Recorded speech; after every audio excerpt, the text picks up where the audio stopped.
Every once in a while, someone comes along, picks up the rulebook and rips it apart. When Martin Charles Pipe was granted a trainer's license in 1974, few could have predicted just how much this son of a West Country bookmaker would rewrite the record books and change the sport of horse racing forever. Martin Pipe, take one.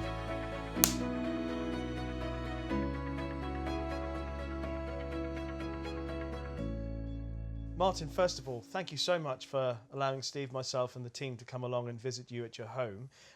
We don't see you that much on the racecourse, so the first thing is to ask how you're doing. Have you and Carol been keeping? I'm still going. It's really great for you to come down. Thank you very much. It's a great honour. And I watch racing on the television now. It's much easier, and I can stay home and watch it and keep an eye on things. Well, and then run across to the stables and they give me a shout on the walkie-talkie. So that every time David has a runner, I can make sure I watch it. Well, the honour is really ours. I mean, we're sitting in a room 100%. Here that is adorned with incredible racing memorabilia, which highlights just what a magnificent career you've had. But if you don't mind taking us back to the beginning, because doing the research, looking at how you began, it seemed as if you were destined for a role as a bookmaker, following in the footsteps of your father, but ended up training. Perhaps you can guide us through that spell of your life. Yes, it's very strange. I put my hand up at school, what do you want to be when you grow up? And I always wanted to be a bookmaker. And I was frowned upon and looked, you know, what's that? Anyway, so eventually Dad sold all the betting shops and I'm left with nothing to do. I wasn't allowed to go and work for William Hill, so I had to stay home and I thought I'd be a jockey. I thought that's easy, I can be a jockey. So I started to ride, but I couldn't ride. I was totally useless. Shouldn't be allowed on a horse. But I did manage to ride one winter, I must mention that. Before I broke a thigh at Taunton races. Ouch. On a horse called Lorak, which is Carol spelt backwards. Oh, right, yeah. And that was the day that David was born. He was born about a week later, and I was in hospital. Oh. And she always says, you never came to visit me in hospital. It was in the olden days, and I had to have my leg in traction, tied up like you see in the comedy. I was in hospital for ages. So I appreciated the bad side of it, being in hospital. And when I came out, I used to go and visit the jockeys. And any jockeys that had an accident at Taunton, I'd always go and visit them. One of the jockeys was, as an amateur it was Peter Scudamore, who I didn't know at the time, but I'd go in and see if they wanted any money or to phone home or anything like that, you know, anything I could do. So after that, Dad bought some pointer-pointers. He bought an old farm out here, a rundown farm. Bought some pointer-pointers, and we started training them, even from my hospital bed as such, and we managed to win with some of them. Mm. But one of the first horses I bought, I ought to tell you, I shouldn't admit to it, but I went to Ascot Sales and I had a bargain. I bought this horse for £300. When I got home, I got the vet to look at it, the experts to look at it after I bought it. It's very wise. And it only had 3 legs. Had a big bow tendon. Oh dear. My father went berserk. What have you done? What have you done with... I bought a car with just 3 wheels, you know. Oh my God. So then I started reading vet's books and trying to learn all about it, what to do. And really it was the best thing that ever happened. So I learned about treating the horse's legs, what to do, and I've been studying books ever since. Interestingly enough, that's one of the things we were talking about. You said you fell through the hit parade. First of all, just a quote for you. You mentioned your father a couple of times. I still think it's a great quote. This is just, I think, the day before hit parade ran. I intend to lay the horse to any punters who want to back it. Mark my words, Martin will never train a winner. So that inspired you with confidence. It did. And straight after the race, he told me, you never trained that one. That's right, yeah. Gandhi trained that. Yeah, the former trainer. Mr. Gandolfo trained it, and I just carried on and ran it. And he was quite right. To be fair, it wasn't... fair to say that the 70s, maybe even through the early 80s, was a learning job, wasn't it? Would that be fair to say? I've got made notes, you know, you've had an inquiry minded, you already mentioned you wanted to read as many books as you like, and I know that you were trying to work, you were telling us when we met you yesterday, you were telling us you weren't convinced you were getting horses fit enough, weren't sure about your gallops, and it was all a question of sort of learning more about how to do the job. Would that be fair? Trial and error it was. I knew nothing. I didn't know anything. We used to go out trotting around the roads for an hour and a half, 2 hours, stop by an ice cream and everything like that. And we had built a gallop right on the top of the hill, a mile circuit, some nice jumps up there. Go up there, go as fast as we can, and do all things like that. Never trained a winner. It took me a long time. And then we started with hip parade, just doing it over short sprints. And I thought, why don't we make that longer? And so we knocked out all the hedges eventually on the farm and started sprinting up. I wanted it in a straight line. My father said, it's got to go around the side. I said, no, it must be a straight line so the horses don't change legs and things like that. And we cut out all the hedges, and so I had built more or less a 5 furlong gallop, more or less in a straight line with just a bend at the end where you pull up, and that's how we train them. That's effectively interval training, isn't it? I was saying you were showing me a book earlier, but one of the things I read is that you were inspired, or what's probably the wrong word, but you were a fan of Emil Zatterbeck. You got a book here who people of my vintage anyway will remember one of the great middle distance runners, and he was a person who was into interval training, wasn't he? That's he certainly was. He used to take his girlfriend at the time on his back and go. I didn't know that. Yes, right? he used to run with her on his back and in great big hobnail boots and things like that. So it was really hard work what he was doing, and interval training. He found out if he went over shorter trips more times, he could run faster.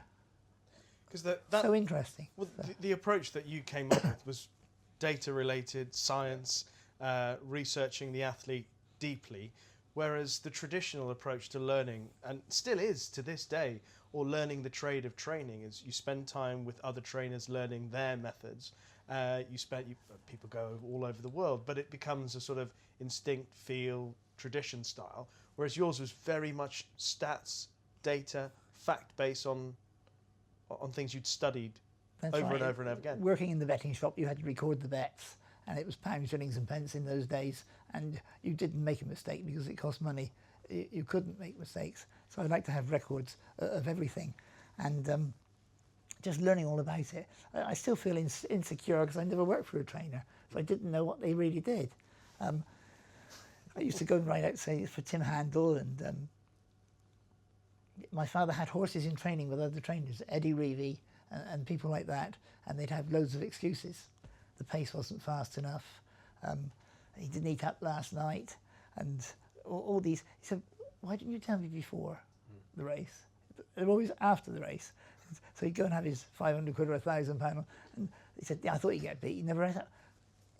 Why not tell them? So I always tell everybody what happens, how I think it is. Today's opinion. I get loads wrong, but luckily we get a few right. So it's just studying it and analysing it and getting things right. One thing you did learn though, and you told Steve and I this story, you went up to Doncaster once. Yeah. Yes. And you observed the horses in the paddock before a race. I think there were 18 or 19 runners. Can you remind us of that? I drove all the way to Donny just to see what Michael Dickinson was doing, all his horses, because they were all winning. They were all winning. So I thought I was a good paddock judge. So I look at them all in the paddock. That can't win. It's like a greyhound. It can't win. It bolted up by 20 lengths. I thought, that's the way to do it. All the others are wrong, and he's right. Yeah. So they've got to be fit. And if you're carrying excessive weight, you don't win. Although I went to Newton Abbot again, and there was one of Fred Winter's there. And he certainly was unfit in the paddock. Can't win. And he won, but he won his next 6. So he was just improving and bringing him on. So it's all different. Yeah. But I also drove to Chepstow to see how Fred Winter saddled up. When Chepstow used to be up the hill, I thought, I'll go and see, how do you put a saddle on? I honestly knew nothing. I thought, wow. So I went there and climbed up the hill and rushed it up the hill, just to see, because I thought I didn't want to miss the saddling. So that's all I went for. And Fred Winter was there, stood with an arm around 2 young ladies, each side, like that, and the head lad saddled up. I said, that's what I want to do when I'm older. That's a true story. Goodness me. Well, the process of learning obviously goes on and on and on forever. And Steve, I mean, some numbers about the time it took through the early part of it. Give people an idea that it was gradual. You had First of all, your first 50 winners were over hurdles. So all hurdlers. All hurdlers. They all said I couldn't train chasers, but I couldn't afford to buy a chaser. No, absolutely. But you didn't train 20 winners in a season, unless I've got any nose wrong. Quite right. Until I think it was 80, 81. He's the man who ends up training 4,000 winners. Incredible. So all it said is obviously 6, 7, 8 years of gradually getting it right. That would be fair to say, wouldn't Exactly. I had one winner at Taunton Hit Parade and thought I could train, you know what I mean? Just because I had one winner, but you know, it took me ages to realise that I was lucky. Basically, it was only a seller. Then Lungo rode it, and we went round the racecourse first of all. And Lucent, he wasn't the best of jumpers, so we kicked all the hurdles down. We knew he was going to go out in front on the inside, so we kicked all the hurdles down on the way around. It's his true story. And I told Len, I said, you can keep the prize money. It's already won. It's a good thing. You know what I mean? Just make sure and go out. And it went out and won, and we were over the moon, delighted, and celebrated for a month, thinking I could train, but I couldn't, obviously. And if one of my horses finished like 5th or 6th, and I beat Les Kennard, who was a very good trainer at the time, I thought, that's good. I'm good, you know, but I wasn't any good. I was useless. And if I beat David Barons, he was another top trainer at the time. So it's just learning, and it took me ages and ages to come up with the interval training, really. Yeah. And that's when it started taking off. Yeah. Being aware, as I think you've already alluded to, of how well the horses and all the factors before they ran, obviously gives you confidence. And what was the confidence like before the first real big winner, which was Baron Blakeney in the Triumph in '81, going into that race? 66-1 SP. All the horses that I used to run in cellars and goodness knows what, I take blood tests and do everything beforehand. It costs fortunes, but I take the blood test to make sure the horse was okay. And so this is what we did with Baron Blakeney and everything. And he won a race about a week before. He won his novice hurdle. He was second first time out. He couldn't run until Bob Wheatley sent him to me. I went to the cells to buy him and Raven's Tower, and didn't reach the reserve. So he said, I said, I'm a trainer. Will you train them? So he sent them to me. He'd never heard of me. I told Bill Marshall that I've sent them to Pipe. Who? Somebody called Pipe. Where in the West? Oh, they're probably in being cow sheds and all that. He told me so and so. So about a week later, he was panicking then. He'd never heard of Pipe, and he came down in his Rolls Royce and came down to Pond House, and it didn't look too bad. It's not as bad as he expected anyway. So he saw they were in stables and well looked after. That was the main thing. And it wasn't allowed to run until it was his birthday. So it ran at Devon and Exeter, and it finished second and ran a great race. Then it went to Kempton.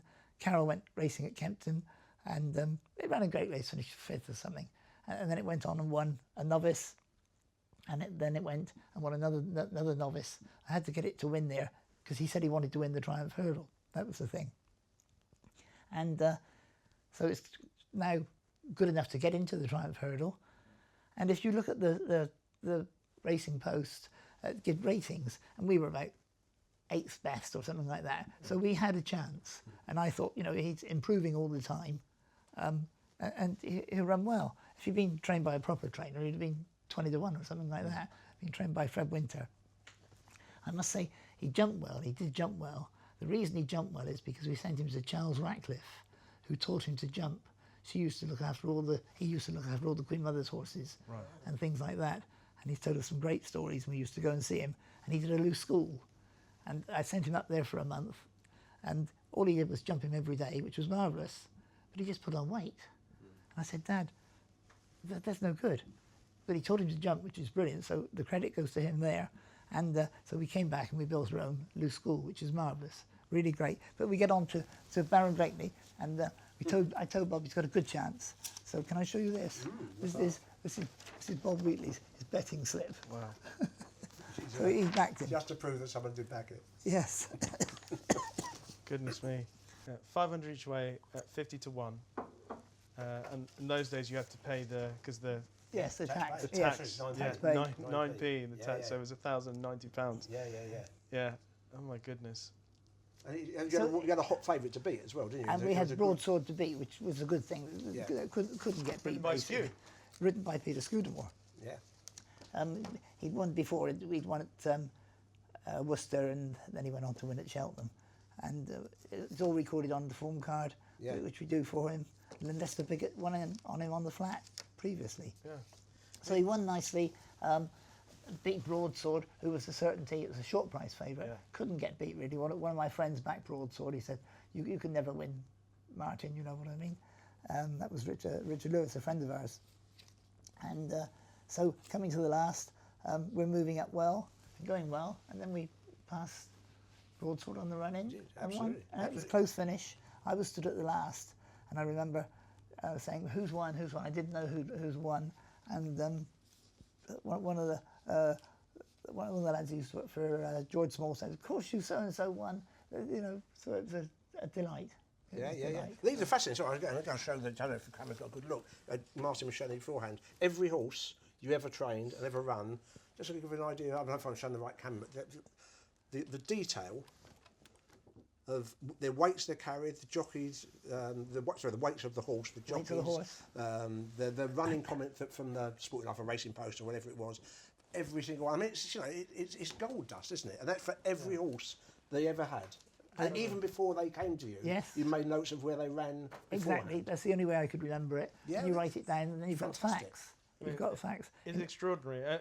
Details of bets as well. Yes. It's amazing.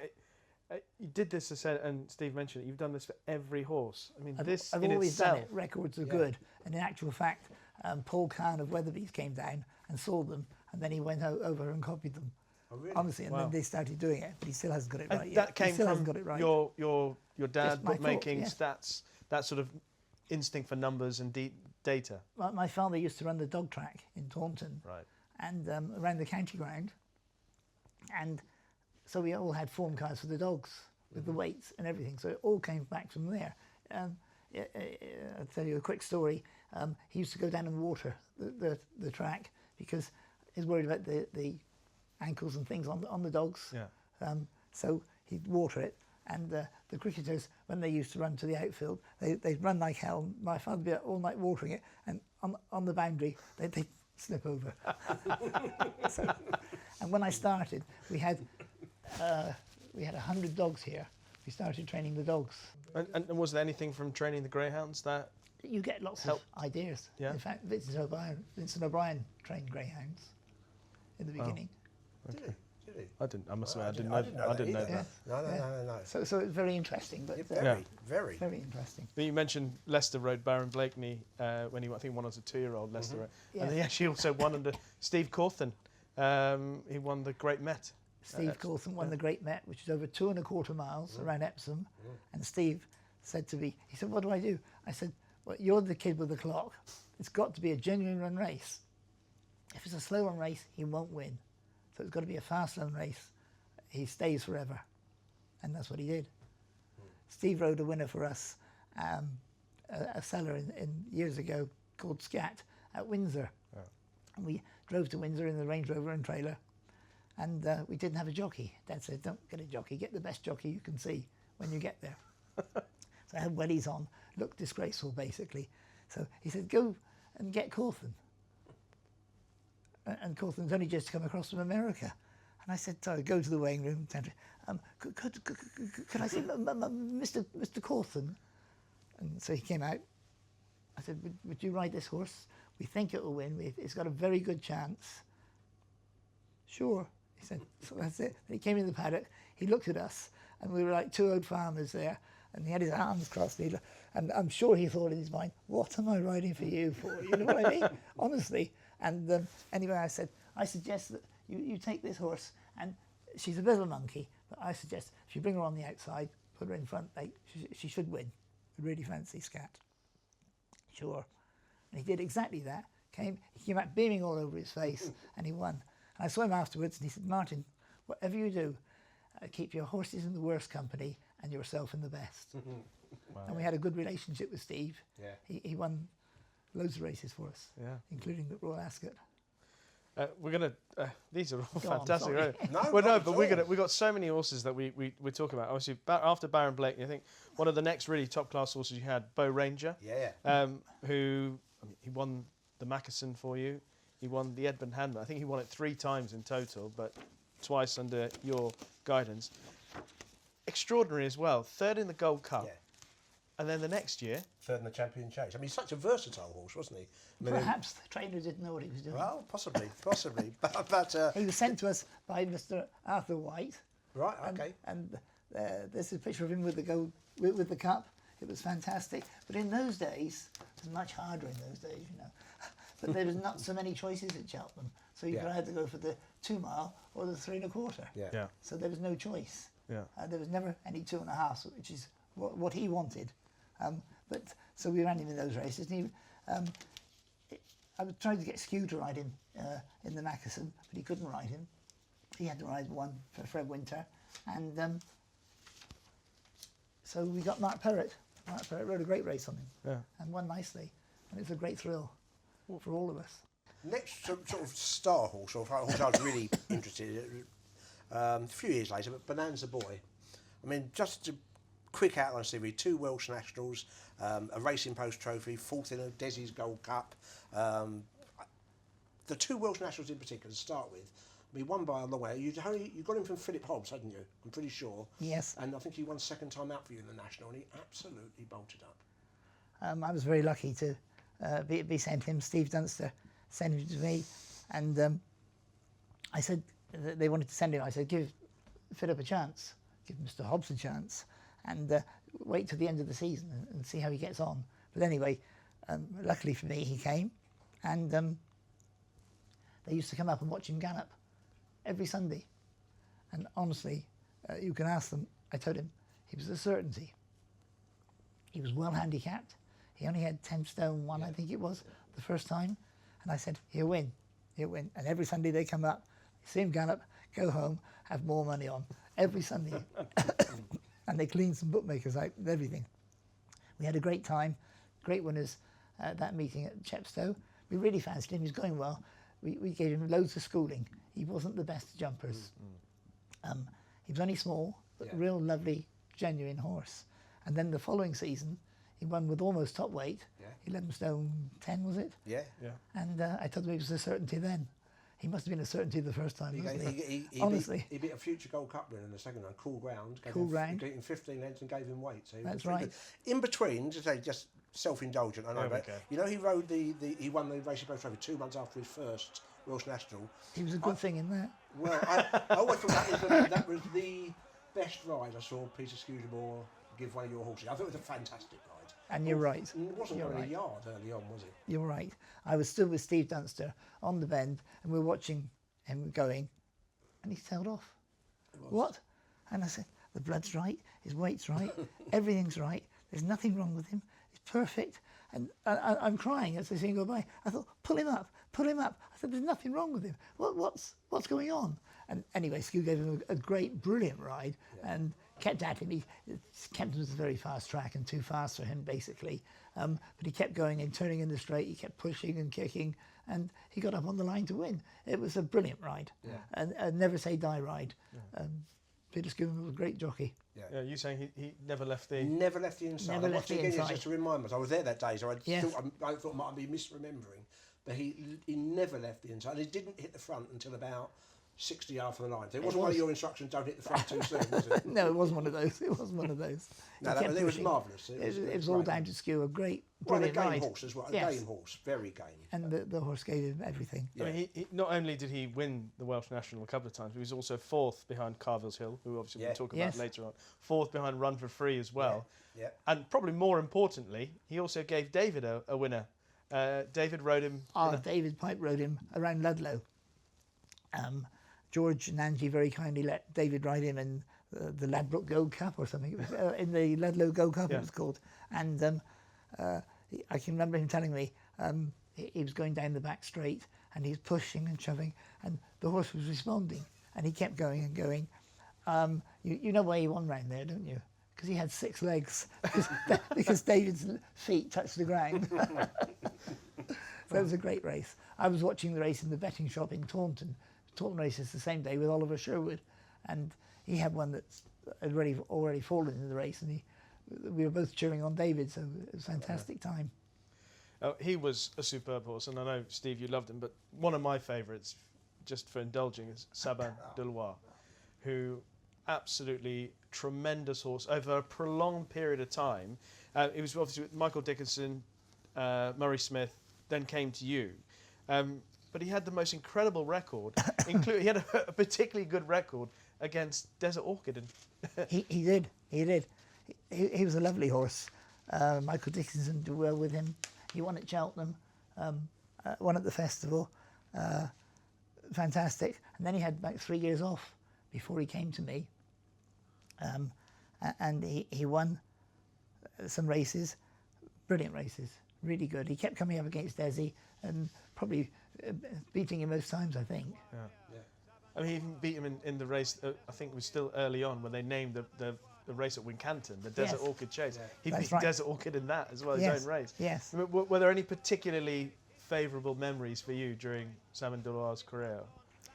He really was a lovely horse, a lovely owner, Mr. Brian Kilpatrick, and lovely family. We had some great times with them. One day, Skew couldn't ride him going round Cheltenham, and he didn't like the horse hit with the stick or anything like that, Mr. Kilpatrick. That's the only reason he sent him to us. He saw Skew ride a horse around Chepstow, and he came up to me afterwards. That's the first time I met him. And he said, "Your jockey won on a grey horse of Bob Wheatley's, it was called." And he said he never used the whip. I said, no, he didn't need to. And he just coaxed him round and this won a chase. And he said, will you train one for me? And that's how it arose. So it was great. But they were going round, he was riding around Cheltenham. He couldn't ride, he had to ride Celtic Shot, was it, for Fred Winter. Yeah. And so we couldn't ride Sabin. And they're going down, turning for home or something. And Graham McCourt was riding Sabin. And Skew looked across, and he said to himself, Mr. Kilpatrick, Graham's hitting it with the stick.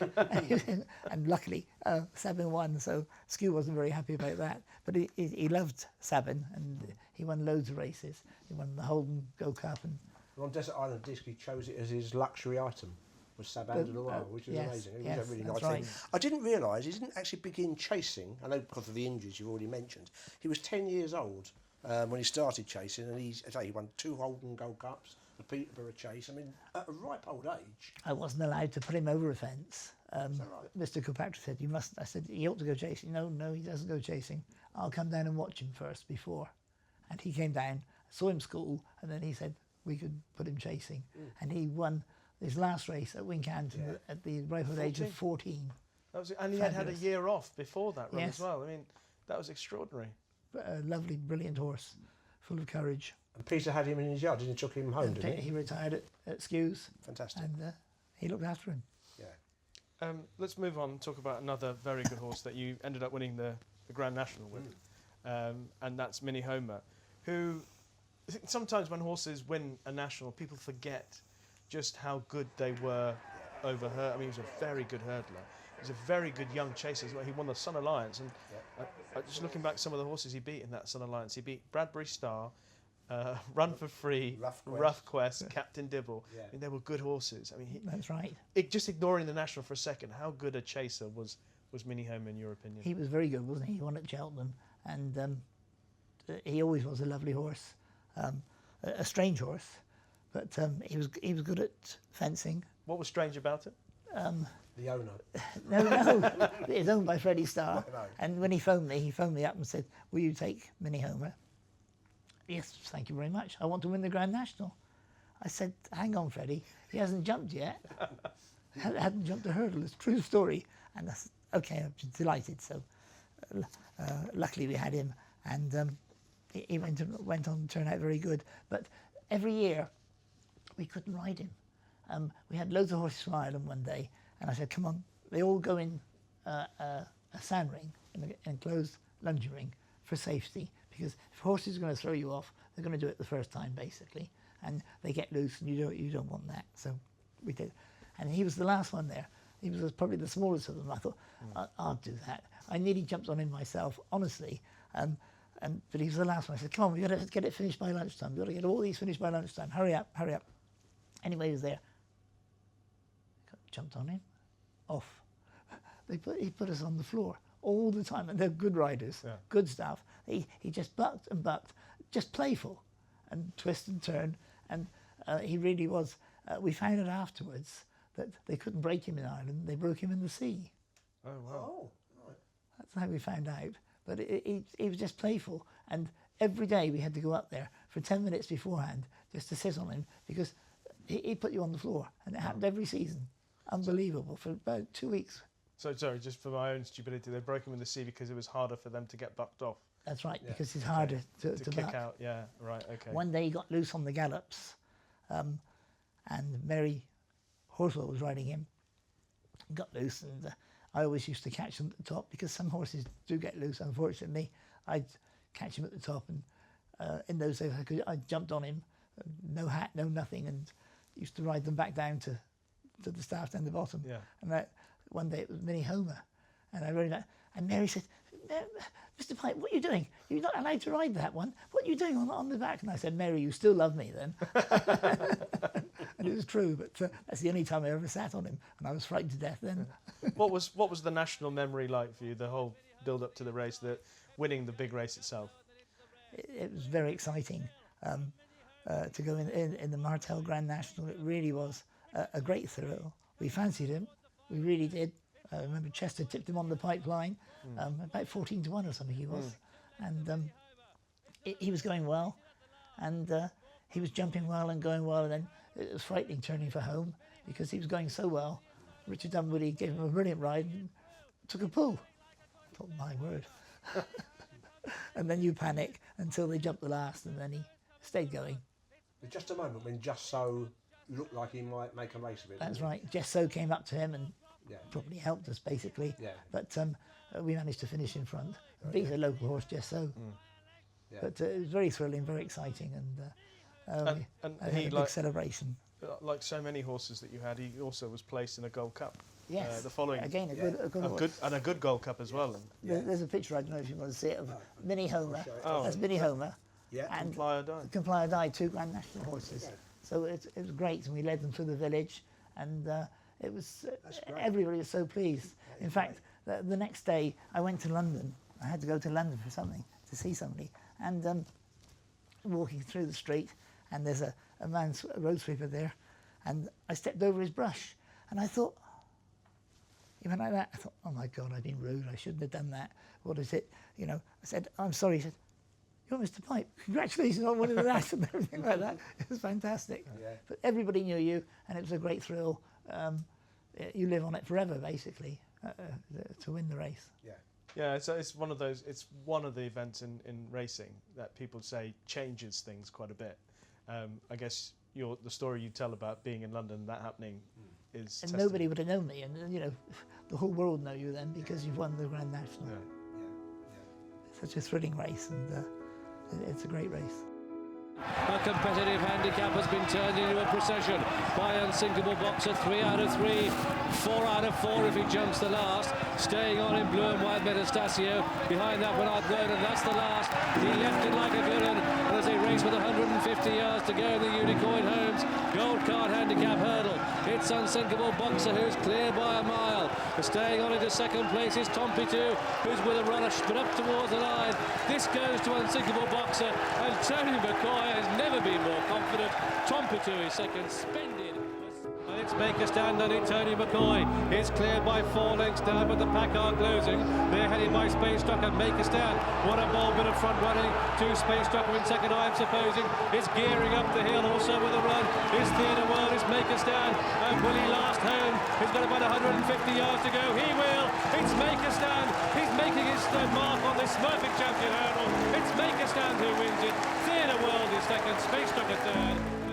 And it's the Black Caps, Mysilv on the right is Cyborgo, and they're locked in combat, one to jump, Mysilv, Cyborgo, Mysilv, they're at the final flight now, again they're absolutely stride for stride, and Mysilv will not give in, Cyborgo is coming back at her once again, Mysilv pulls on more, and Cyborgo is running, and they're absolutely stride for stride, and Cyborgo, and Mysilv, and Cyborgo just inching into the lead, by a head, by a neck, by half, it's Cyborgo wins it from Mysilv in second.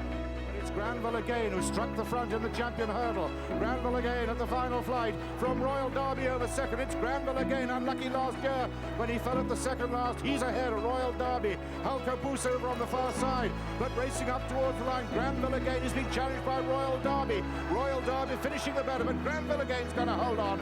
Granville Again gives Peter Scudamore his second champion hurdle. Royal Derby is second. Halco Boos is third.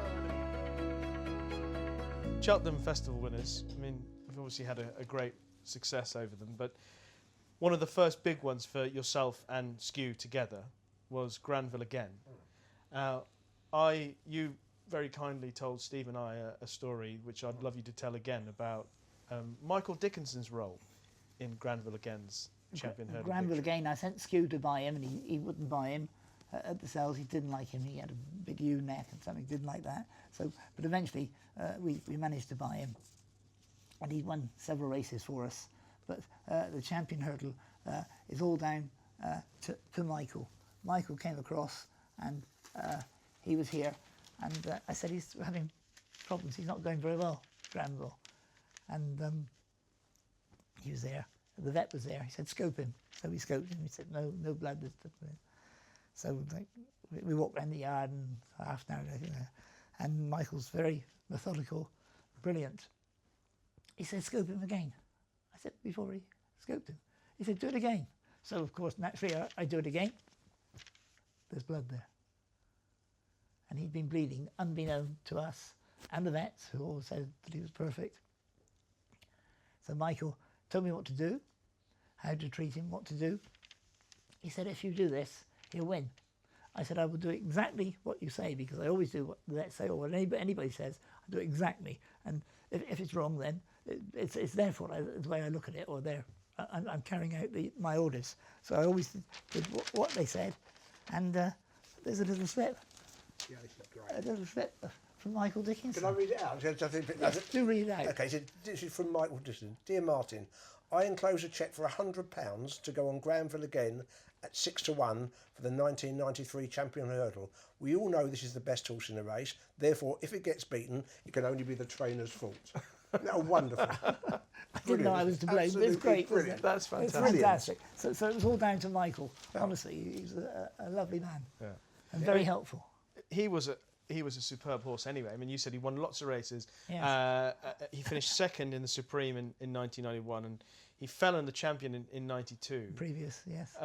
But then, obviously, he didn't win in the season leading up to winning the champion hurdle the following year.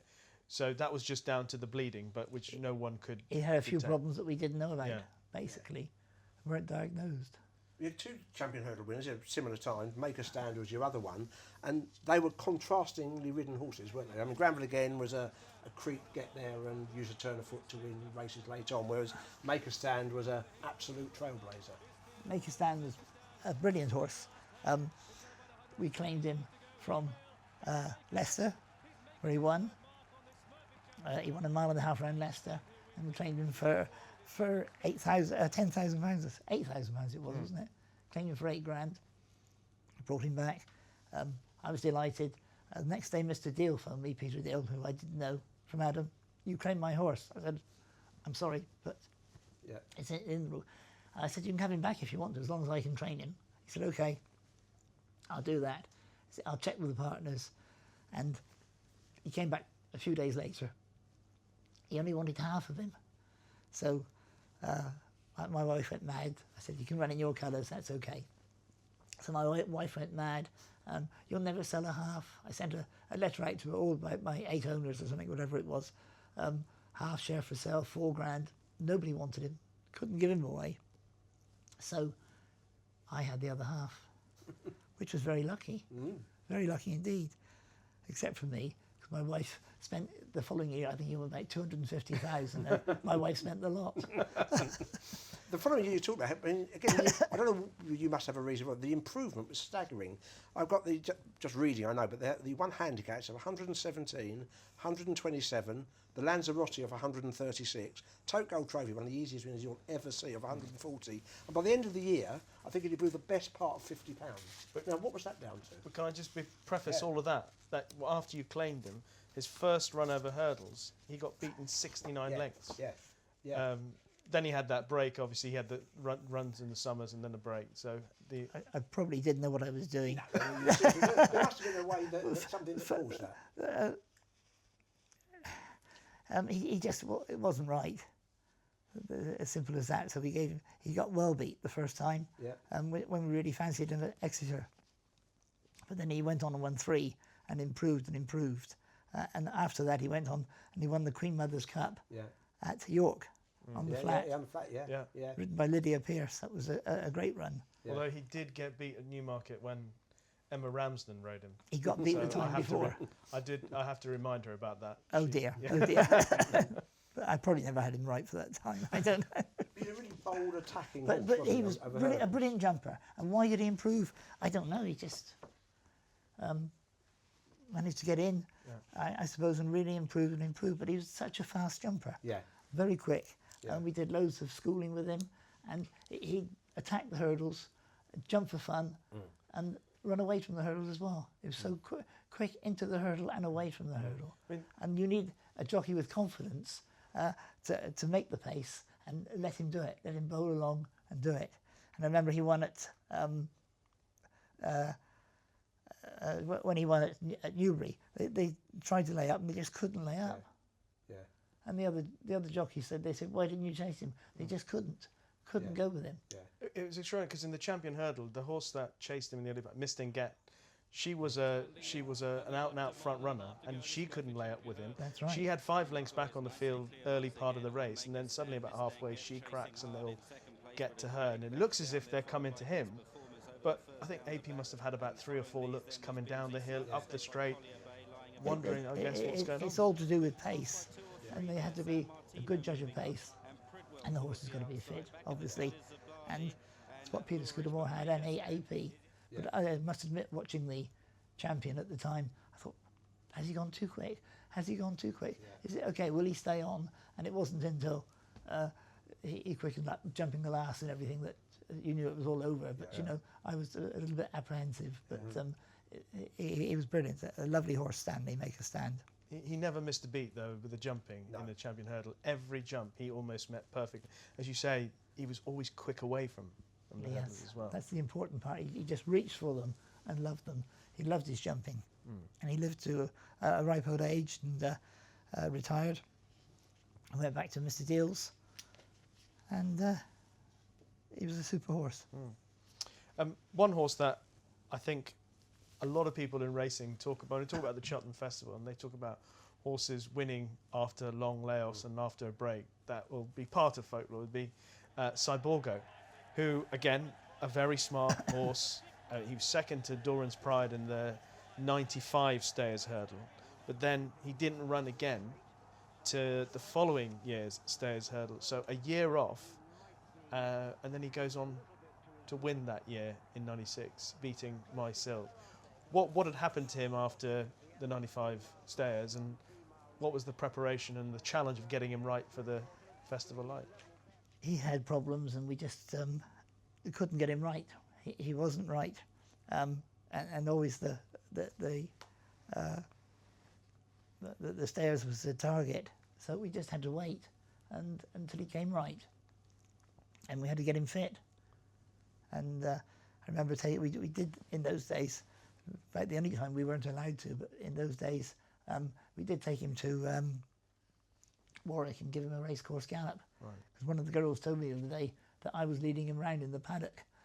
I can remember that because probably we were short of staff or something, so I was leading him round, and he had a good gallop, and we knew that he was spot on then. And David Bridgewater rode him very well, and he beat myself.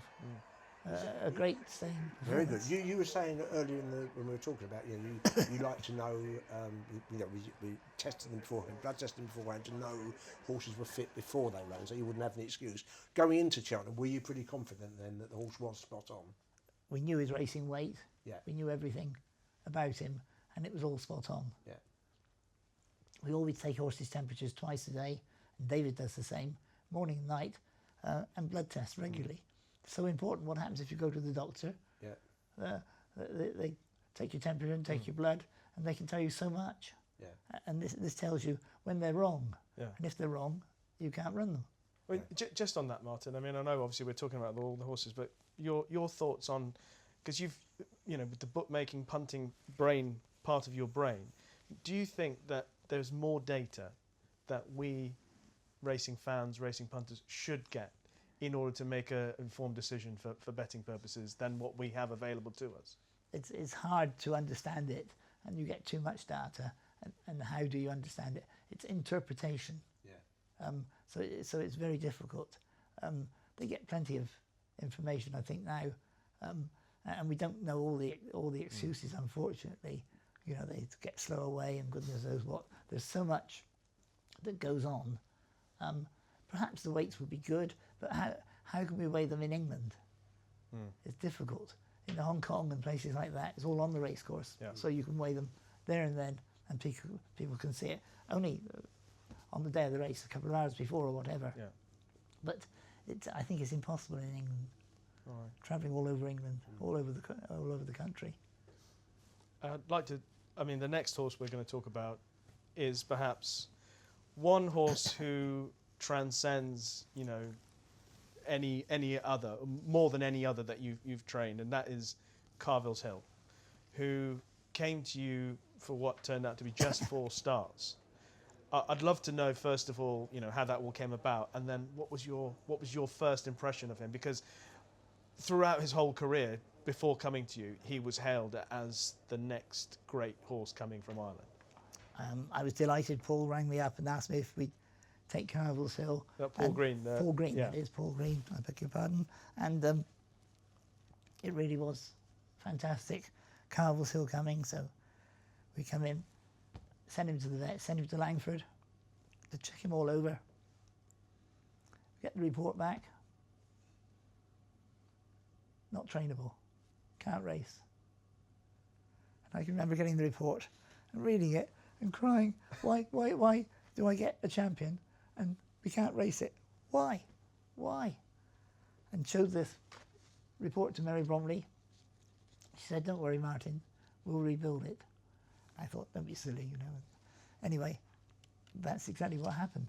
So it was a back problem, issue he had. He had quite a few issues. Yeah. Sacroiliac, and he had loads of problems. And she rebuilt them. It's really important. And we took plenty of time to try and get him right. And eventually we did. But it was a lot of hard work by the staff, training him, long reining him, putting weights on his legs, weights on his back, weights everywhere, to try and get everything to balance up, to make him equal on both quarters and everything like that. So important. You say you get him back. I think again it's easy to forget. I think the performance in the Welsh National is one of the great modern time performances. I mean, whatever else the horse did, that particular day, and you've seen it on television, so have I, it's staggering. He's carrying 11 stone 12. He's given £19 to the horse who won the Grand National 3 months later, Party Politics, and has beaten 20 lengths eased down. It's absolutely staggering performance, and I mean, you must have been thrilled. And Peter Scudamore wrote that day, didn't he? Yes. It can't have had an experience like that before. It was fantastic. He really was, and I thought perhaps he'd gone too fast. He went off, and they went clear, and he did fluff the last, but it was a terrific performance and very thrilling. We were over the moon. I remember he won the rehearsal chase, and then we took him to Ireland for the Irish Go Cup. Yeah. And I was apprehensive taking him across there. I thought, how will the Irish react to me having their star? Jim Draper was very helpful when he sent the horse to me, and we took him across, and they were very welcoming, really fantastic. We had a terrific cheer, and of course he won really nicely, and it was very, very exciting. All routes to the Gold Cup, which we failed in. Yeah. We'll come to the. I remember the commentary from Sir Peter O'Sullivan in the Welsh National. Because he'd gone so fast, or That's seemingly right. so far, and he was so far clear. All the while, you could hear in Peter O'Sullivan's voice, he's expecting him to come back to the field. He said he'll be coming. It looks as if he might just be coming back. All the while, but all of a sudden he's going further and further clear, and there's sort of incredulity in his voice, and Yes. it was extra. Raw ability, that Welsh National, would that be the best performance for any horse that you've ever trained? Probably exemplary, wasn't it? It really was.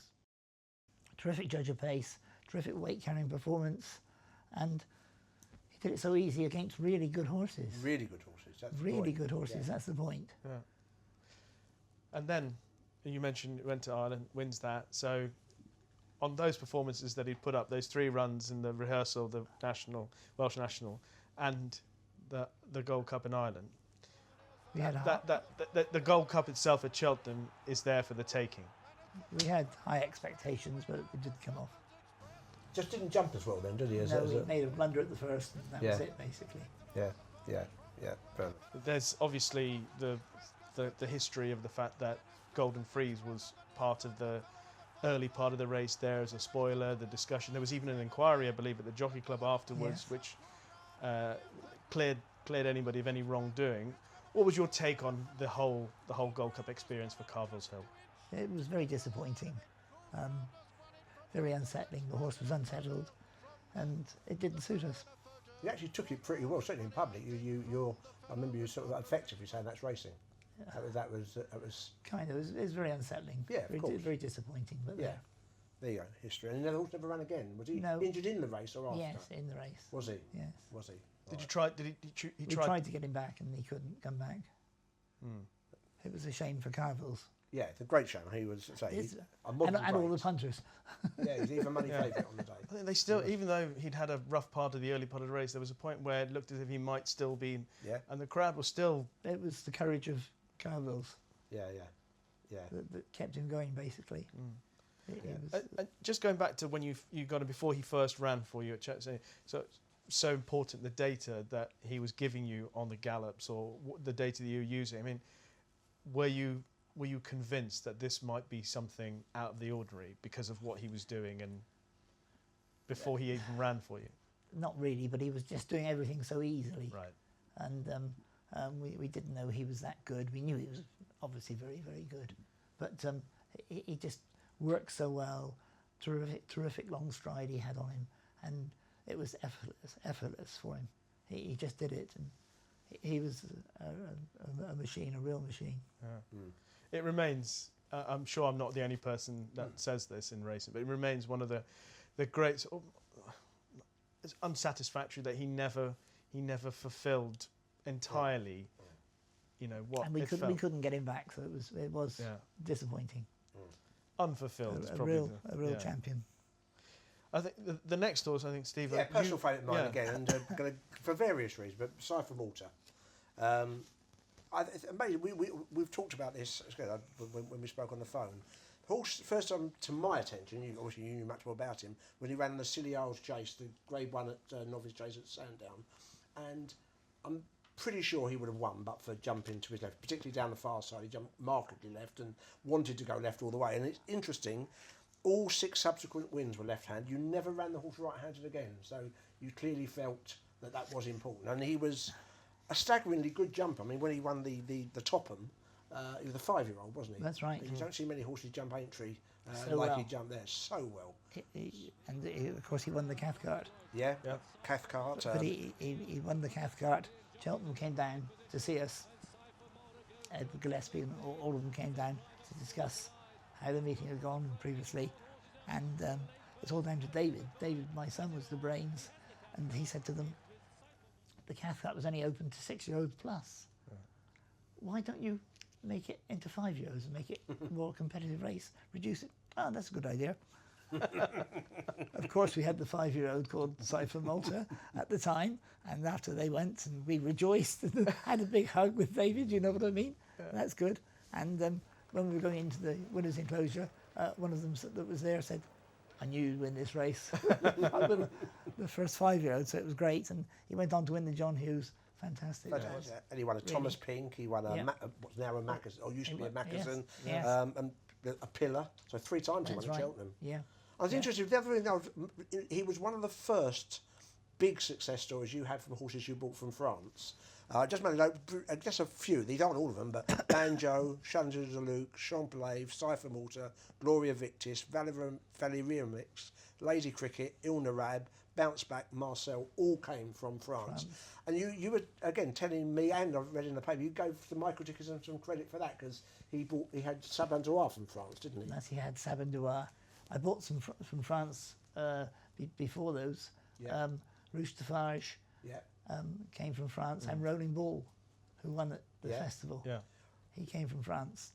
There's a quote that you bought those privately. You have a quote that, again, with you talking about Michael Dickinson.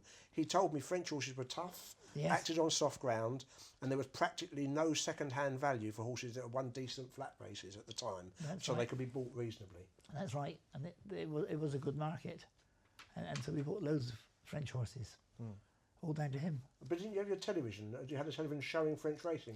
Yes, my father was a bookmaker, so we had SIS. He got it all beamed into the house, and we had 5 TVs down there, one of them covering the French racing, and we used to watch it, and it was great. Yeah.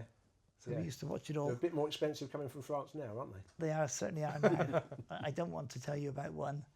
I went away racing one day, and I came home, and my wife said, "I've been a naughty girl."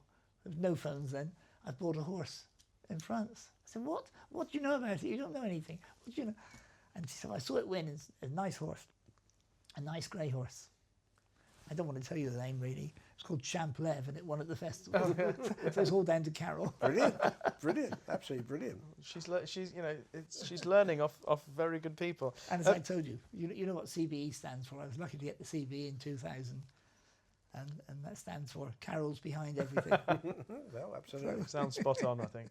One particular story that I think everybody who's had a bet at the Cheltenham Festival has heard about is the one involving Unsinkable Boxer in March 1998.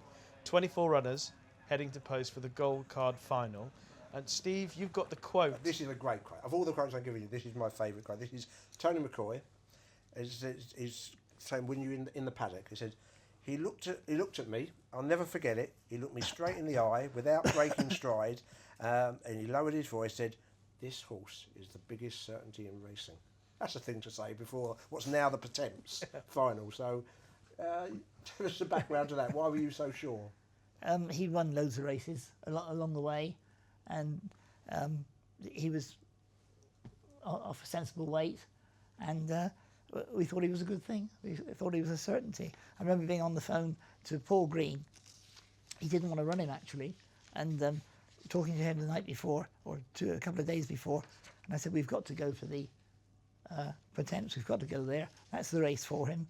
I said, I really did say that. He's already won that race.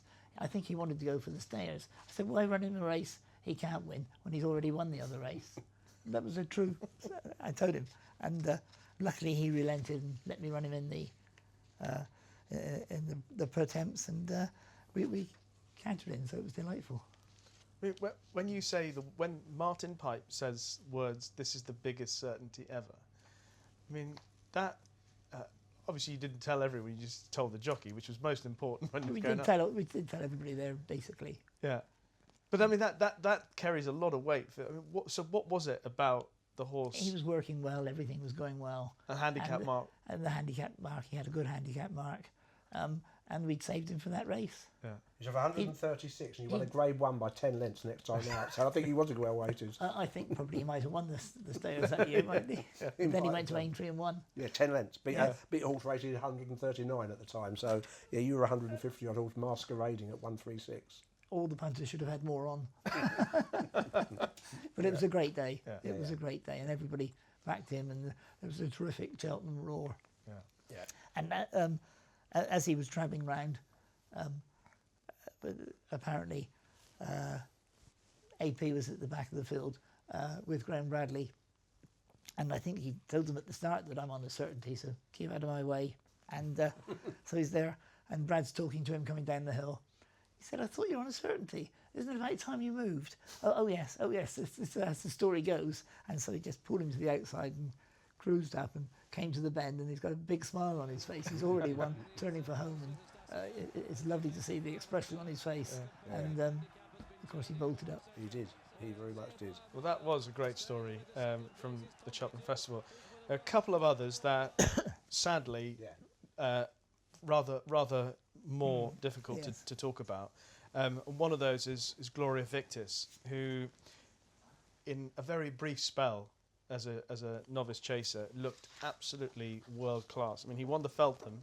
I think it was just on his third start in the UK, and then he won what was the then Racing Post. The Racing Post chase. He beat Marlborough by 10 lengths, and he gave him £15 as well. Pulling up. That was that performance in the Racing Post chase. I mean, what was? AP couldn't ride him that day for some reason, and we put Richard Johnson on him, and he jumped and stayed well and led them a merry dance, didn't he?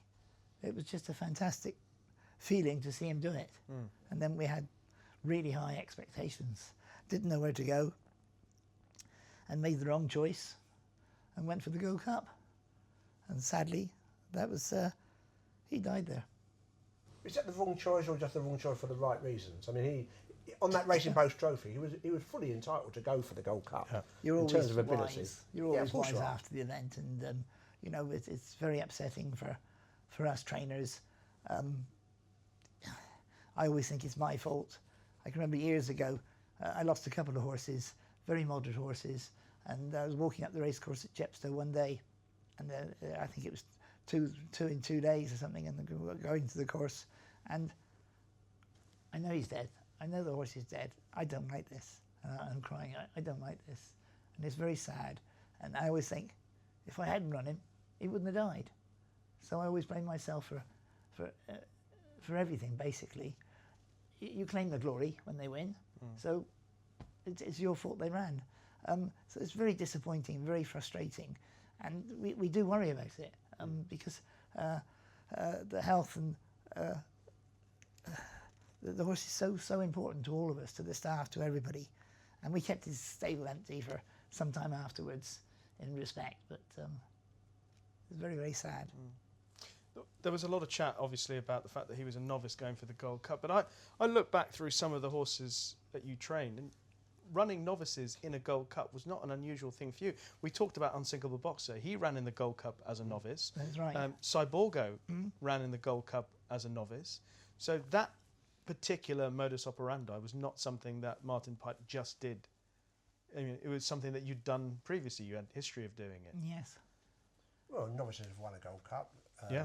I mean, recent times, the horse of gone blank on. Bradstocks. Yes, Yeah. who won the That's Gold right, Cup. yes. And go back a long time, Millhouse was a novice when he won a Gold Cup. Yeah. So, I mean, you know, it happens if you're good enough. We thought he was experienced enough, and sadly it turned out the wrong thing to do. Yeah. And hate to mention something. Another one. Yeah, but this was a horse that this horse slipped up when. Yes. This was the Unbelievable. year that Isterbrak got pulled up in the champion hurdle. Valeramix, this is. And Valeramix, who won the Beulah at Newbury when it was run, I think, in December. That's right. And then he didn't run again. Newbury. But he was still a young horse. I remember thinking that this was a horse that was just about to blossom into something really special. And he was lobbing around Cheltenham that year in the champion hurdle. And that was just plain unfortunate. It was. It was. hurdles, nothing It's to do with just jumping, between was it? hurdles, just Yeah. on the flat, and his leg just went. It really was very frustrating. Poor Jim Whedon owned him. He's a lovely gentleman. He didn't want him to go chasing in case he hurt himself. And I'd already schooled him over fences, and he was absolutely brilliant. He won those races. We were full of confidence. Really, we really were full of confidence at Cheltenham, and we put him by after Newbury for Cheltenham, and he was spot on and cruising, going down the hill. And we really thought we had it, and then the unexpected happened. I think there's a picture on the telly of me and McCoy sat on a bale of straw, both crying. After it. It really was upsetting. Yeah, I remember AP saying how disconsolate he was. Yes. Obviously, Glorious Victors, he talked about the fact that at the time he was the best chaser he'd ever ridden. Yes. And he was devastated about Valeramix as well. Valeramix. He was a lovely horse, came from France, came from P. Barry. There were obviously better days ahead for yourself and Yes. and AP in particular. And one particularly exciting moment with a horse who was a real stalwart for you, and that's Pridwell. I remember he actually started off his winning run over hurdles on the old fibre sand at Southwell. Wow, yeah. That's right. Back in the day. But clearly the race that he and AP will be best remembered for was the defeat of Isterbrack in the Aintree hurdle. Pridwell was a strange character. I think I must have been the only person in Newmarket. I bought him for £8,500, and he was a bit of a monkey. He hadn't performed very well, to put it mildly. And the first time we took him up the gallops, he just stopped halfway and jockey on the floor. We really couldn't get him to do anything. He really was an enigma. It really was. Nice horse, lovely personality, but just didn't really want to do it. He really was a character. And so eventually we overcame that, and we took him to Aintree, and he took on the great Isterbrack, and we really couldn't win. Isterbrack was a certainty, only a small field, but AP rode a fantastic race on him, and just got up and won about a head, I think it was.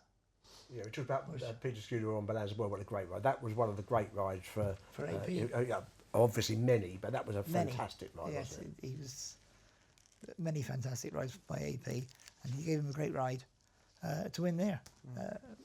A super character, a lovely horse he was. Speaking of characters, I think it's arguable that perhaps Dino's Beano was even more of a character Wow, yeah. than dear Pridwell. Tell me about what sort of character he was at home, at least. Dino's. Yeah. He was sensible at home, not too bad, and he'd do his work and very enjoyable. We bought him at Newmarket sales, and he went on and won loads and loads of races. Yeah, he came from Mark Johnston, didn't he? Came from Mark Johnston, about 24 grand, I think it was, something like that. And he was owned by Axum, I think it was, wasn't it? And he did very well. Yeah, he won a series of the big hurdle races. In fact, he's officially the second highest rated horse that you train behind Carvills Hill. Right. He won the long distance hurdle. He won the hurdle up at Doncaster. But of course, the one race that he'd be most famous for was the long walk. The long walk. Against Barracuda, who at the time was on a 10 race winning streak, something like that. He was unbeatable, wasn't he? Yeah. Barracuda. Yeah. Barracuda kept beating us a few years before, I believe. He was a great horse trained by Francois Duman, but luckily Dino's had his day, and AP, he went off in front, I believe, and went miles clear. Yeah. And luckily we stayed on and won. Yeah. On the plot data, which is part of his character, he was a character horse as well. Though, he could be a cantankerous thing, couldn't he, at the start, or not want to go, or be made to do things. So he wasn't always he wasn't a push button rider. He wasn't straightforward, but he loved his racing when he got going. Yeah, yes. But at times, Yes. he perhaps he wasn't in the mood for it, Yeah. didn't want to do it, but AP had to coax him and get him into the mood. Yeah. But he lived a happy life ever after. AP said that it was all in his mind. If he was on a going day, he could beat anybody. But Yes. if he wasn't going, you'd know pretty soon that he didn't fancy it, and then he would then have to bring out. He said the horse would bring out the best in him in order to help him get forward. So. Exactly. A real character, as you said. But we had some great fun with him. A mighty talented character, yeah. He certainly gave us plenty of winning days Yeah. and plenty of thinking days. Yeah. I mean, there are a whole load more horses we could talk about, but the last main one, if it's all right, Martin, will be Well Chief, who I think obviously David ended up training in the latter part of his career. But for you, he started off by finishing, his first season he finished second, not beaten far by Spectroscope in the Triumph Hurdle, and then incredibly. Just looking back on it, I've forgotten he'd beaten Kicking King in the Arkle on what was just his second run over fences. I mean, that was an incredible achievement, wasn't it?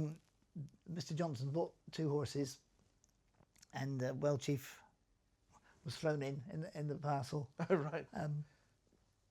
he was a cheap one, the expensive one, ran in the champion hurdle, rubbish, no good. And when he came World Chief, I said, I don't like that other one. You know, I don't like that one at all. I remember, I always speak the truth. That's what I told him. I said, well, for a start, he needs gelding. You know, you can't do anything with him, so and so. Well, you carry on and do what you want, he said. So we gelded him, and eventually I didn't give him a lot of time, really. And then we jumped him. I said, he can't half jump. He can't half jump. So he said, all right. I said, we'll give him a run at Taunton. Just give him a run and see what happens. And told AP not to ride him, because I'm a good judge. Told AP not to ride him. So he rode the odds-on favourite in the race. And Tom Skew rode World Chief. And he bolted up. Yeah. He bolted up and gave us a terrific thrill. And I didn't know until then, immediately, that he was really good. He was only half fit and probably shouldn't have run, you know what I mean? But he was there. I didn't expect him to run that well. And then he went on and won next time out, and he went on terrific. AP wasn't very happy. I mean, you could say that about any time for AP, couldn't you? When I tell him wrong, so he didn't like that. So it's not my fault. But he was a real character and a real trier. World Chief. So great, one of the great handicap performers. He won at Cheltenham. I thought Mark 176 or something ridiculous. That's right. Yeah. A great handicap. He's only had one chase. After he won there, he won at Kempton, and then we took him to for the Triumph at Cheltenham, and I stood beside somebody who said he'll win, and he got left and finished second or something. It was terrible. And then he went chasing. I had one run at Taunton, I think it was, wasn't it? That's it. He won round there, and then we put him in the Arkle, and he won that. Yeah, terrific.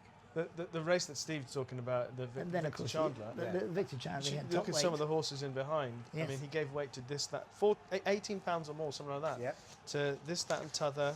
Sebald, who you also trained. Yes. Senkos, Flagship, Uberalis, they were all in the race, and he gave them weight and a thumping. All good horses. Yeah. And then there was some he used to take on Moscow Flyer, and we weren't good enough, but we had some great runs. I know you say that it's very popular at the moment. We all talk about how horses don't meet each other. I mean, the Tingle Creek, I know in the end it's not one of your victories. He came third. That's right. But the Moscow Flyer Azerty World Chief was one of the great Tingle Creeks. I mean, there was nothing between the three of them jumping the last. They were three great 2-milers. They were really quick, very good indeed, and it was great for racing. Great for racing, I agree. A real thrill to see the three horses. Yeah. Jumping together and really fighting it out. Yeah. He had periods off the track where I guess he was difficult to get right, but he would come back and he would hold his form at a high level, having had quite a bit of a break. I mean, even for David as well, wasn't it? Yes. Well, I think David improved him. I don't know. Yes, David did well with him. It was fantastic. You had a great affinity for winning bonuses. You seem to know how to get it done. One horse in particular, Steve and I were talking about the other day, Blowing Wind. Blowing Wind, yes. Who won the Imperial Cup, the County Hurdle, but also was a tremendous chaser as well. And finished place in the Grand National. Twice. Fantastic. Remounted once. Yeah, remounted. He came from France, had a reclaimer in France. Did he? Yeah. So he was fantastic by. I remember Peter Deal looking at him, and a true story, he said, I don't like the white of his eye. And he had a white eye on the offside. And I said, come and look at this one. And he, honestly, I took him on the other side.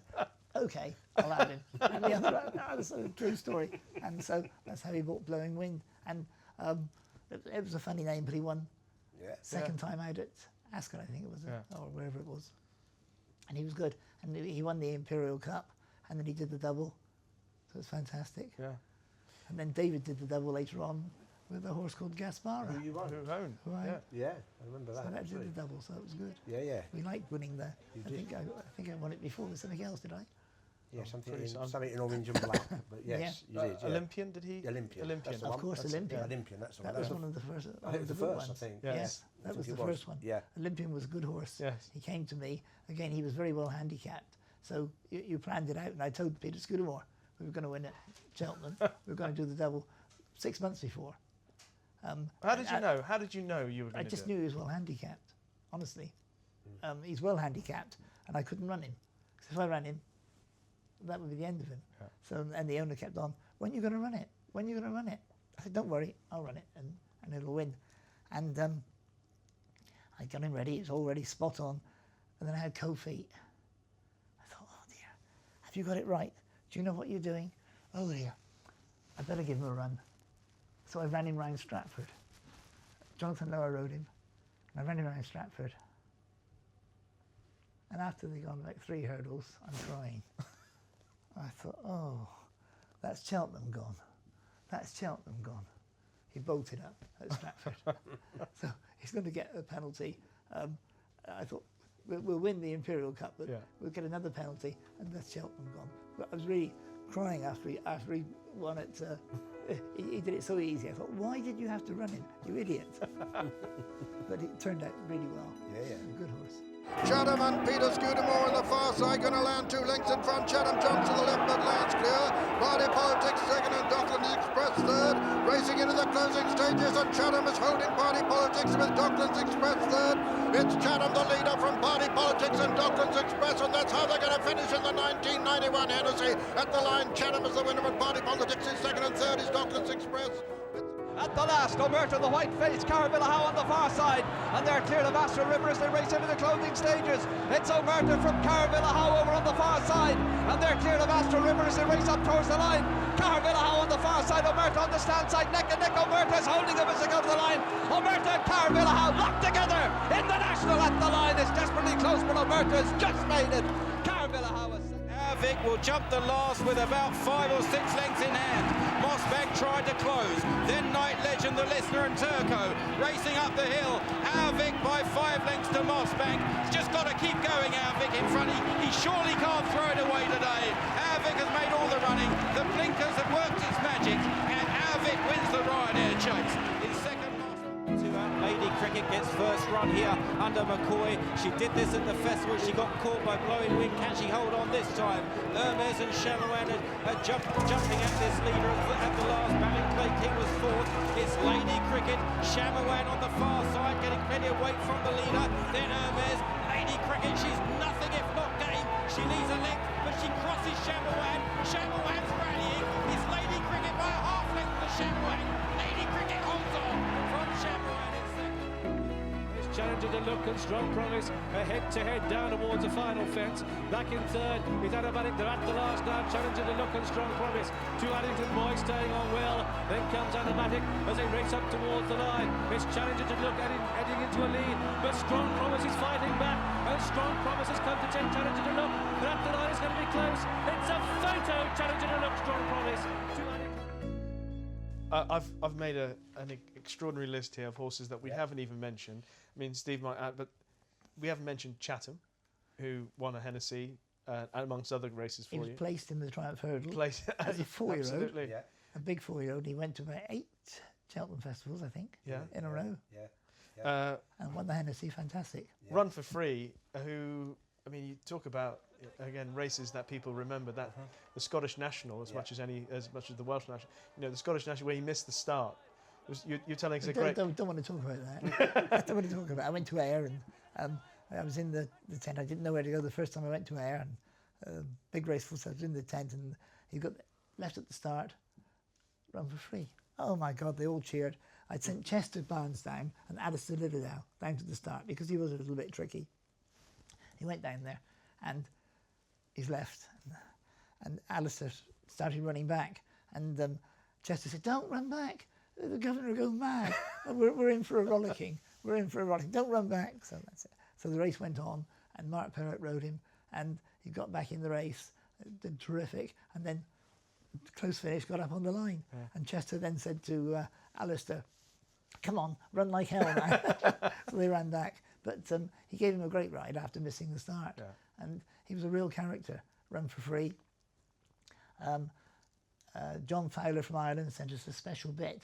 They were very helpful. A special bit because he used to hang a lot. Yeah, I remember it was a at sliding Aintree. bit. He hung left-handed up against the likes of Jadami and Bradbury Star So he sent us this bit because his brother used to do it, Banker's Benefit or something, I think it was called, and it's very helpful, and that certainly helped. It's interesting. I was thinking before doing the work, right back at the beginning, we were saying how your first 50 winners were hurdles. You had a pretty good record in nationals in the end. You won a national, the Ancient National, an Irish National with Omerta.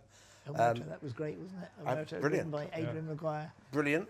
Who won on the festival on Omerta. That's right, yes. And he told me the other day when I saw him a while back, do you know what the first thing you said to me?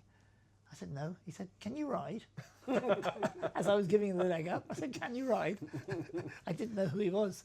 And of course, he was brilliant. He was very good. Yeah. Then you had 2 Scottish nationals. We've already mentioned Run for Free, but Take Control. Take Control, it was great. And the Welsh National 5 times. Bonanza Boy twice. Carvills Hill we've talked about. Run for Free again, so what old, and Riverside Boy. So for a person who couldn't train a chaser, you ended up doing all right with them. I ended up all right. Bonanza Boy is the only horse ever to win the Grand National 2 years running, back to back, which is fantastic. Right. Absolutely. Some of the others, Challenger de Luck, who was a terrific character again. A real character. I told David Johnson at Exeter, he was a certainty when he came from France. Yeah. Couldn't get beat. I was wrong. He was tailed off, pulled up. So amazing. And I remember my father was with him. He said, let's go and have a drink. Let's go and have a cup of tea. Yeah. And Mr. Johnson told me afterwards, he said, I even had to pay. Dad said he's got no money. I thought he even had to pay for the tea. Right. But he went on to do well. Yeah. He won at the festival. Thought he would win the King George the year when he was travelling like a dream. He was in the King George. We mustn't mention that. Sorry. He was in the King George and he was cruising. Yeah. I wasn't there. I was late arriving actually, and listening to it on the radio. And we thought we were going to win, and he just didn't go through with it. Yeah. Happy to talk about, if it's all right, Martin, the jockeys who shared your success. I think there were 4 principal ones. Peter Scudamore, Richard Dunwoody, David Bridgewater, A.P. McCoy would be the 4 that most closely associated with. There are others, obviously, Jonathan Lower, Mark Parrott, etc. Paul Leach. Paul Leach, of course, yes. Rode a few early on, and then Jonathan Lower rode 250 for me. Yeah. But Skew, the relationship that you had with Skew, that period through, the 90s in particular, but 80s into the 90s, that changed the sport of horse racing, the numbers in particular. Just talk to me about how it all came about, you and Skew, and a bit about your time together. Skew, I think, was riding for Fred Winter at the time. He'd left Nicholson and went to Fred Winter, and then he rode one for me, Hieronymus, at Haydock, and I said, go out in front and keep going. Paul Leach was injured at the time, and he rode it round, and turning out of the back straight, the horses were coming out of the back straight, and we were in front in the home straight. He was that far clear, and he won easy, and he kept on to me afterwards. That's the fittest horse I've ridden all season. He kept on, I said, go away, go away. I wanted to talk to the owner. And anyway, so he said, I'd like to ride for you again when if Paul's not available. So eventually he came to me anyway, and we had great times. Great times. I remember one horse he rode, and he said, we don't ride it that way. I told him, go out and make it. No, I've always ridden it before. I always hold it up. I said, just placate me. Just today, we'll go out in front, make all, see what happens. He came back afterwards, it won. I've been riding it wrong all the time. But I had the horses fit, and so why give away weight? Why give away ground if they're fit and well? And eventually Skew started riding for me, and he was a great judge of pace. That's the most important part. You've got to have a jockey that's brave to go out in front. He knows the horses jump, because we did loads and loads of schooling. Schooling is so important. We used to do lots and lots of loose schooling, and that helped them. That helps the jockeys, so they have confidence going in. And Skew was great. He'd listen, he'd do it, and they come back and they kept winning. It was a dream come true. And we were always on the phone. He'd phone me in the night. We started written reports with him, or sometime before that actually, and he'd write things down, how they moved going to the start. We don't want to hear it after the race. We get it after the race, but so if they move badly to the start, you don't run them or whatever it is. it's a bit scratchy going to the start. But how he jumped, whether he went left or right-handed, and so it's all records that I could look up and see. You can't remember everything, although I had a good memory, I thought. And he'd say some things. I said, "You never told me you went left-handed." So you check the report, and you know he'd make sure he knew in future that he had to write everything down, and it was so important. But he's very, very, very good, and a good judge of pace. That's the important thing. Richard Dunwoody? Dunwoody was very good, Richard. One day about schooling, you can always tell the good jockeys how they school. They all school differently. AP, Peter Scudamore, Richard Dunwoody. Anyway, we had this horse.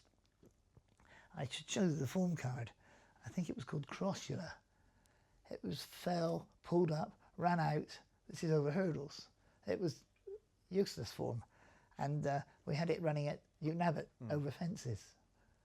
And so I said to Richard Dunwoody, I said, "You must come and sit on it in the morning, because it's a difficult one, isn't it? You know, you look at that form, what idiot would ride it? You shouldn't be riding this horse." I said, "You must just come down and school it." This was a real monkey, and we had Les Reynolds, who was a good rider, and he got on with it very well. It was a lunatic. We couldn't do anything with it, so we pointed it at a fence. Les would job to get on it. We pointed it at the fence. I said, "Jump it," and we jumped it every day over fences, and it jumped, and that's all it could do, was jump. It really was good. So I was full of confidence. Richard would come and school it. So he came in the morning of Newton Abbot races, right at the bottom of the gallop, got on. I said, "You'll have trouble getting on." Anyway, so we got him on it, off over fences. Of course, he's full of confidence. I mean, you could have ridden it over fences if you could get on it, if you could sit on it, if you know what I mean. Yeah. And so he schooled it. And, I was the only idiot, because David Pipe, my son, went and backed it at 33-1, and it bolted up. It won, and it started winning over fences. Yeah. But again, the jockey's got to have full of confidence and respect what you say. I'd always tell them if they're a bad jumper or whatever. Yeah. They need more schooling, or it might run out to the left or whatever. Yeah. And Dunwoody was a great jockey. And of course, he won the Grand National for me. Indeed. With a daring enough That ride. was a great ride on Mini Homer. Yeah. When he took a pull turning for home and did well. Yeah. So he was a very good jockey. David Bridgewater, not as long a tenure as they say Skew or AP. David Bridgewater was only here for about a year or less than that, I think. Probably had his problems or whatever, and he won first time out, of course, on Cyborgo for County Stores. That was good. So he rode well. I couldn't make him champion, but that didn't last long. Yeah. Of course, then the relationship with AP. And then AP, of course. Yeah. That everyone always uses the cliche and the phrase "match made in heaven" for the way both of you went about the task of winning. I think Peter Scudamore rode about 1,100 winners or something for me, and AP must have ridden, I don't know, I think it's entitled in the book, a lot. A lot of winners, 2,500 or something for me. Lots and lots of winners. But we just wanted to win. That's the important part, to get out there and get the horse to do his best. Obviously, you can't get a seller to win the champion hurdle. Well, but I mean, if anyone could. Of course. But you've got to put them in the right class and get them fit. It's going back to what Steve Corson said, keep yourself in the best class and your horses in the worst. And then they improve. And we wanted to win every race. Yeah. So important to get the best out of the horse and learn from it. Yeah. Learn from the mistakes you made. And some days I'd say go out in front, and he said, "No, that's the wrong way to do it." And we discuss it, decide what to do, ride it a different way, completely. He was a great jockey, and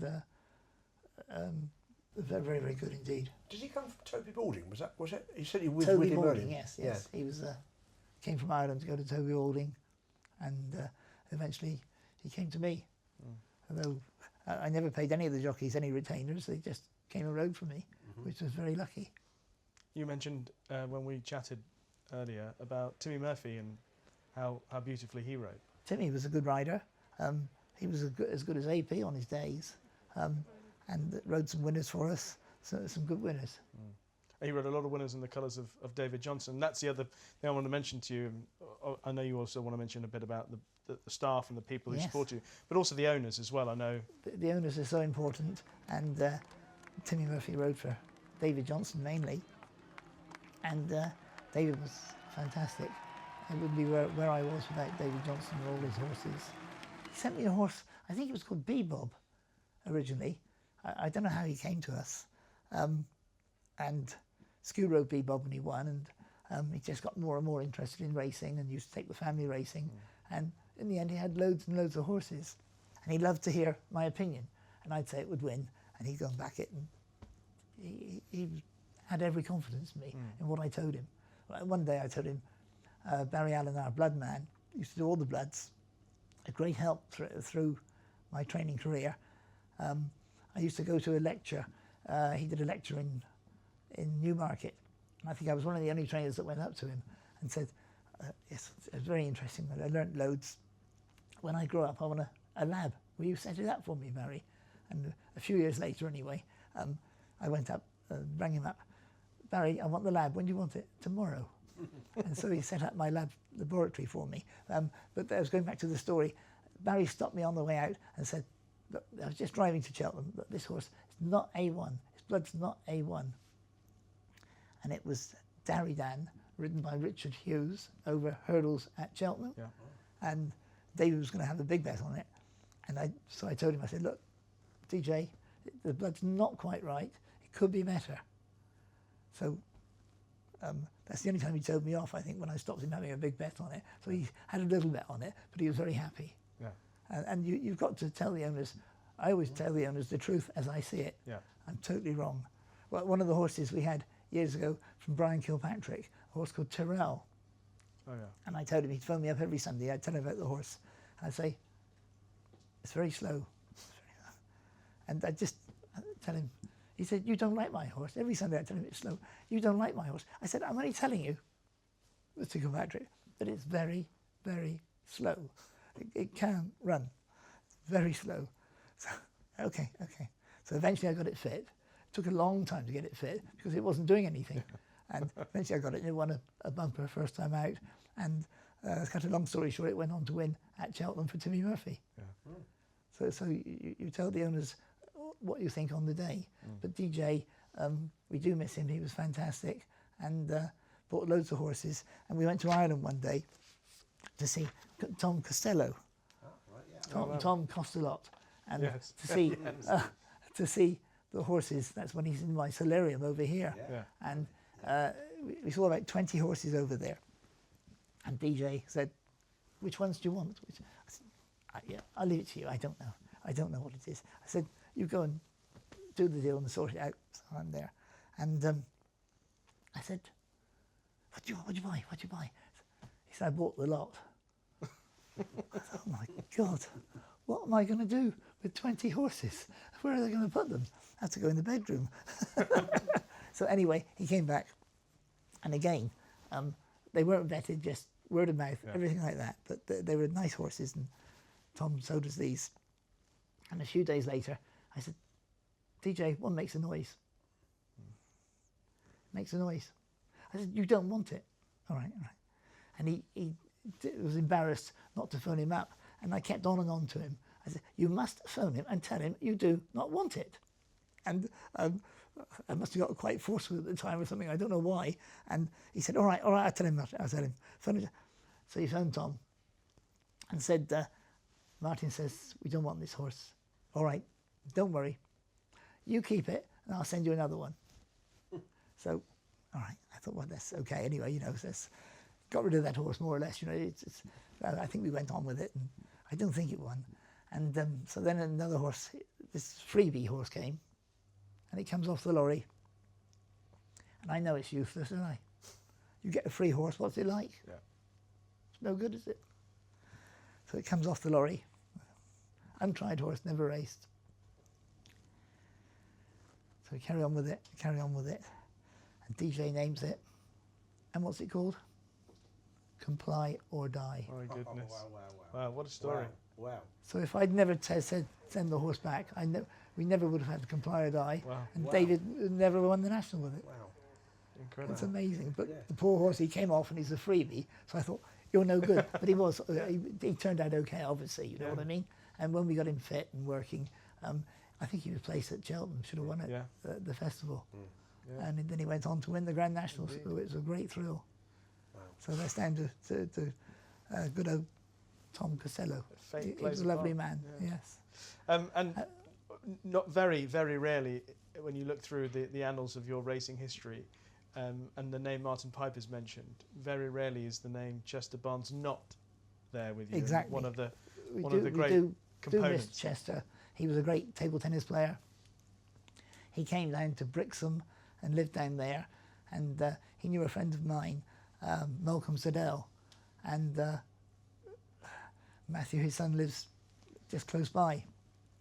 And Malcolm said, "Do you want to can I bring Chester Barnes up? He likes horses." So he brought him up and we played table tennis. And we played table tennis with a friend of mine, Richard Lewis. And I introduced him to Richard as George, because he's called George Barnes. I said, "This is George, have a game of table tennis." So he played table tennis with him. And Richard was very, very good at table tennis. Nobody ever beat him. He was very good. And so he played, let's have a game. So they had a game, 21-2. And Richard couldn't understand it. And his girlfriend was sat over there, Rosemary, couldn't understand it. It's a game, another game. So dashed to the other end, another game. 21-love. So he couldn't understand it because, he was. And I said, "Richard, I'd like you to meet Chester Barnes." I can't repeat what he said to me. Fighting so-and-so. Of course, then we loved him. But Chester loved the horses, and he used to drive me around to the races, and we had some great fun together. And he was a real character. He knew everybody on the racecourse, loved having a vet. Really did. We had some great fun, and we do miss Chester. Martin, you trained, I think, 3,928 jump winners, 250 odd on the flat. There's a great deal of statistics that display how brilliant your training career was. 15 championships, 8 times 200 winners plus in a season. But through your career, there were always moments of people sort of talking about the different methods that you had, the blood testing, interval training, and doubting what you were doing. But there's a quote that Steve's going to read at the end of your career when you retired that came from an unusual source. Yeah, Samart Pressure, this is a great quote, I think. He said, on your retirement, he said, "All those who whined, spread appalling rumours, ended up training like him and never had the good grace to either apologise or thank him." It's a lovely comment, isn't it? Thank you, Sir Mark. Yeah, there you go. That was great. He's a brilliant trainer, Sir Mark. He certainly and is. Well done with Alpinista and winning the big race. Yeah. But in summarising, your success in your career, I thought it was an apt way of describing it. Thank you very much. The other thing that struck me about this whole chat that we've had here is that through those numbers, for a long time, it seemed that there was a rather clinical approach to the way you dealt with your horses. Big numbers, big number of winners, and determined to win.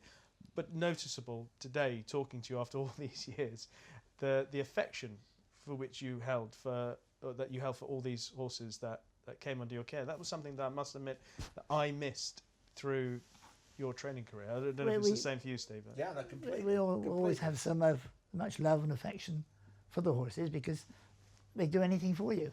You can take a horse to water, but you can't make it drink. So we used to look after them, and if they didn't want to gallop, they didn't gallop. They'd go for a swim or something like that. Swimming was a great help. So you'd look after the horses and give them what they wanted, and they do their best for you. That was the important thing. You wanted to get the best out of them. Swimming is marvellous. It's a weightless gallop, and the swimming pool has won me loads of races doing different work. They didn't know they had a gallop when they went in the swimming pool. And of course the staff, I had some fabulous staff. Loads of good trainers have been here. Gordon Elliott used to be here. Venetia Williams, Rafe Beckett, Owen Burrows was here. Yeah. Tom Dascombe, Tom George, Yeah. loads of, and many, many more. And took good staff, had good head lads. Dennis Dummett, he still comes in now. He was probably my first head lad, one of my first ones. He came and he was very good. Would round up the staff and he'd say to me, "You can't win with that." And I remember introducing scales. I can tell if horses put on weight, no need to have the scales. But I said, "We'll have scales." So we had the scales just to see. And it's all records and it all tells you. It's facts. It's no good guessing how it looks. Yeah. If you've got facts, you can compare them. Eddie Buckley used to be here as head lad. I've got Oliver Defoe now as a head lad. And they're all very, very good and very conscientious. And they all look after the staff. And some lovely staff we've had been here for years. There's a programme on the telly the other day, how the staff been here 20, 30 years. Lots of girls. And they're still speaking to me and still speaking to David. I told one of them you ought to say on the race on the telly that Mr. Pipe was okay, but it's much better working for David. But they didn't say that. But they've been here years and years, and they love their horses and look after their horses. There was Darling Donna that came that used to look after Bonanza Boy, and she was here for a long time. And all the girls that are here now, and all the head lads, so they were absolutely marvellous. The last thing I want to say to you, Martin, because often when we've done this with other people that we consider, or that the sport considers racing greats, they do deflect the attention, which is understandable. There's a certain amount of modesty which everyone has. But when you hear the phrase, Martin Pipe was a game changer, changing the face of the sport as we all knew it, as everyone knew it, you came along and you changed things completely. That is now left a legacy. How proud does that make you? I hope it benefits all the horses and all the racing people. So I'm very proud. I'm very honoured. Well, in turn, we are honoured and proud to have been here, share this moment with you, and thank you very much for allowing us to recount all those wonderful tales. And hopefully David can add to the history and the legacy of Pond House and the Pipe name. I'm sure David can go on, and thank you both and all the crew that were here with you for putting up with me. It's been a pleasure, Martin. Thank you.